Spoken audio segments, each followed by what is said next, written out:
Miabot kagahapon sa Tacloban City ang football superstar nga si David Beckham isip UNICEF Goodwill Ambassador aron susihon ang relief effort nga gihimo sa United Nations human naigo ang syudad sa bagyong Yolanda.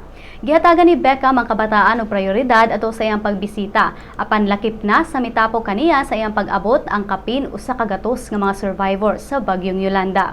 Makita nini mga hulagway sa inyong screen si Beckham nga nakig-high five sa mga kabataan sulod sa usa ka tent nga gihimong classroom. Ang mga bata mipakita usab kaniya sa ilang mga artworks. Gikatakda usab ang pagbisita ni Beckham sa World Food Program Warehouse sa Palo, usa sa mga kasikbit nga lugar sa Tacloban diin daghan usab ang nangamatay atol sa bagyong Yolanda.